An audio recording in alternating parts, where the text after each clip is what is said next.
सदैव स्मरण रहे, याद रखना कि आत्मा ही शत्रु और आत्मा ही मित्र, आत्मा ही शत्रु होवे और आत्मा ही मित्र होवे। तो कुल मिलाकर आपकी पैनी नजर, आपकी दृष्टि शत्रु के ऊपर सदैव बने रहे, कायम में रहे, क्योंकि शत्रु का प्रहार सीने पर नहीं, पीठ पीछे। शत्रु जब भी प्रहार करता है तो सीने पर नहीं, पीठ पीछे। जब आत्मा ही शत्रु होवे और आत्मा ही मित्र होवे तो फिर मनन निधि अध्ययन क्यों नहीं? क्यों? गबड़गंड गपोड़े बड़े बड़े दिग्गज पोप जी के ऊपर ऐसे ही विश्वास।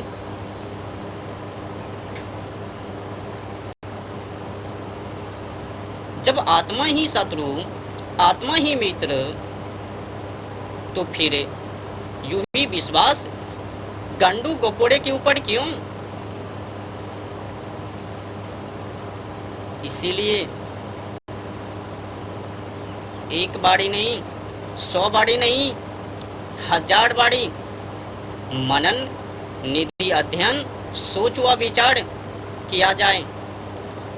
किसी भी बड़े बड़े दिग्गज गबड़गंड गपोड़े पोप जी के ऊपर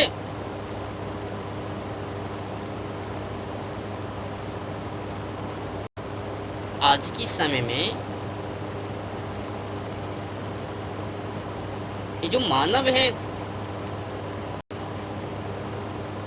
आम जनमानस है, यूं ही गंडू गोपोड़े बड़े बड़े दिग्गज पोप जी की बातों से प्रभावित होकर उनमें फंस जाते हैं। बिना सोचे विचारे अध्ययन किए मनन किए यूं ही पालन। पता तो है नहीं, दही तो जमता नहीं, बातें तो बनता नहीं, पर अज्ञानता होने के कारण यूं ही विश्वास। एक फंसाने के लिए चाह रहा है, दूसरे फंसने के लिए। अब समझ में नहीं आता, खाए कोई और, पेट भरे किसी औरों का, भक्ति करे कोई और उस भक्ति का फल मिले किसी और। बस इतना बोल दिया कि मैं तुम्हें दे दिया, तुम्हारे के लिए कर रही हूं, बन गई काम, हो गई प्राप्त। अब सीधे ब्रह्मलोक को जाएंगे, परम धाम को जाएंगे, सत्यलोक को जाएंगे। केवल कहा देने से संघर्ष करने की कोई जरूरत नहीं है। श्यान कक्ष से अपनी बोरी बिस्तर को उठाकर मंदिरों की कक्षों में ले जाने की कोई जरूरत नहीं है। बोल दिया और प्राप्त हो गया। अर्धांगिनी है ना, गुण कर्म स्वभाव से परिपूर्ण है ना।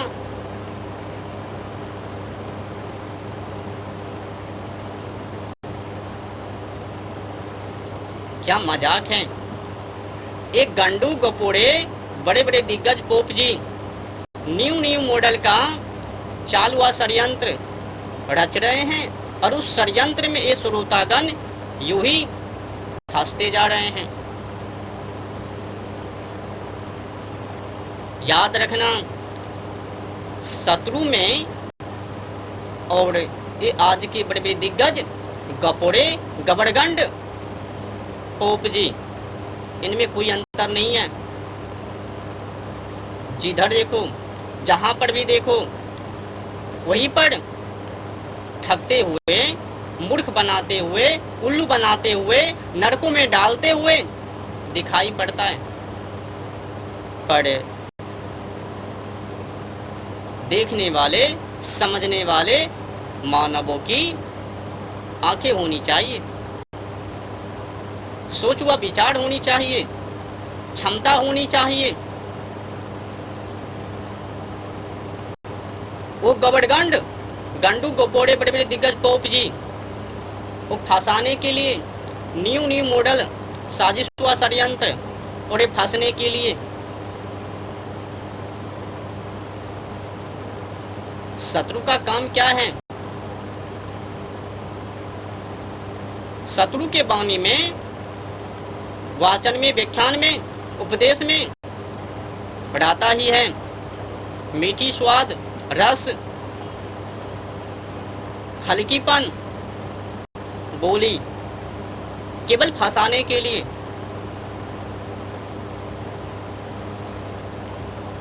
पर समझ में आवे तो ना श्रोतागण को समझ में आनी चाहिए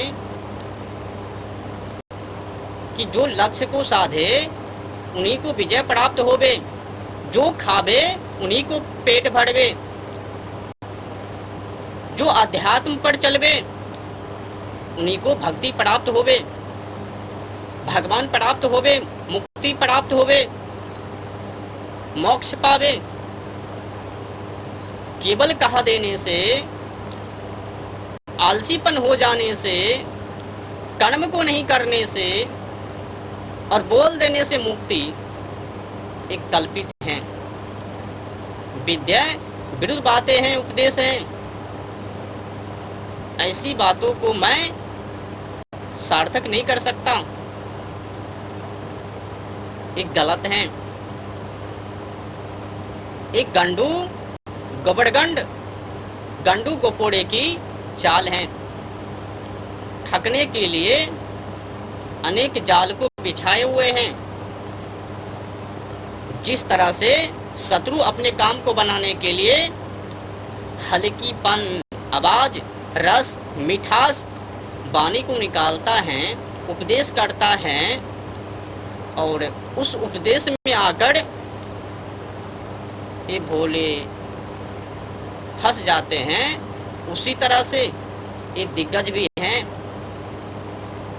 लोगों को फंसाने के लिए, अपनी ओर आकर्षित करने के लिए ये भी गंडू गोपोड़े, गबड़गंड गोपोड़े न्यू न्यू मॉडल चालुआ षड्यंत्र आपको सत्य नहीं बतलाएंगे। आपके अंदर वीरता, पराक्रमी, पुरुषार्थ, क्रांति ये नहीं लाएंगे। बस जो भी छोटी मोटी वीरता आपके अंदर होवे उनको भी समाप्त करके कायरता में बदल देवे, नपुंसक में बदल देवे, डरपोक में बदल देवे। पहले तो वो दिग्गज तुमको डराता है, तुमसे कहता है देखो अगर तुम दान को नहीं करोगे, दान व दक्षिणा को नहीं दोगे तो तुमसे नाराज हो जाएंगे। वो नाराज हो जाएंगे तब तो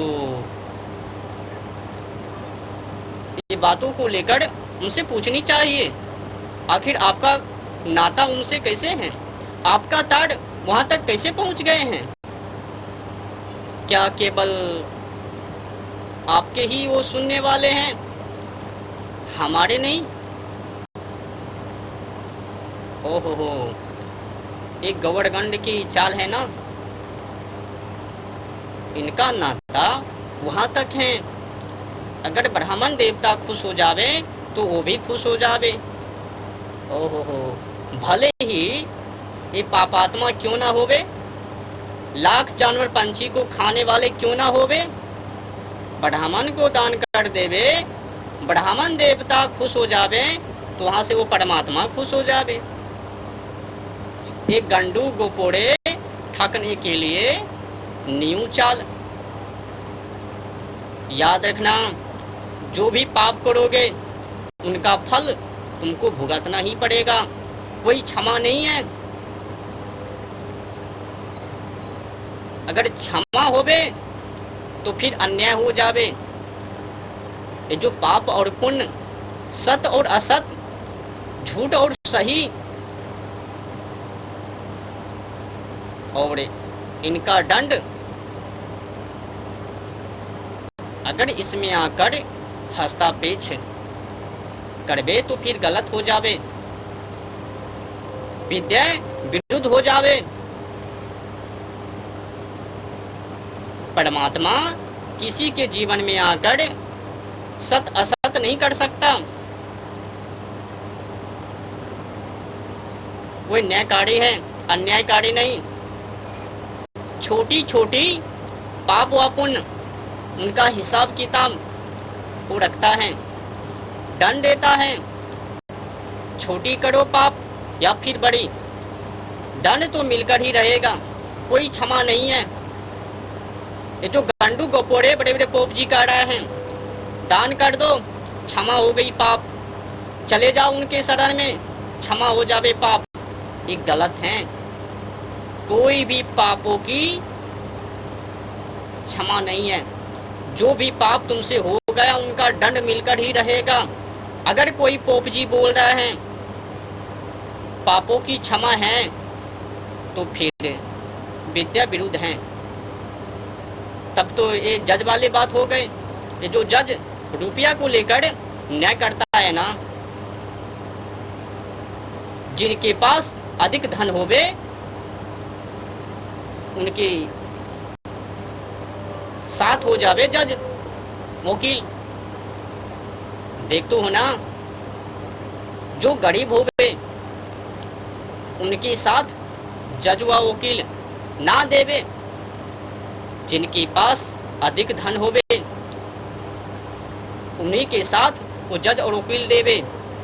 भले ही लाख पापी क्यों ना होवे वो धनवान वाले व्यक्ति, भले ही लाख पुण्यात्मा एक गरीब क्यों ना होवे, जज उन्हीं को साथ देता है जो धनवान है, अर्थव्यवस्था में बलवान है। इनका न्याय और परमात्मा के न्याय में एक मत करो।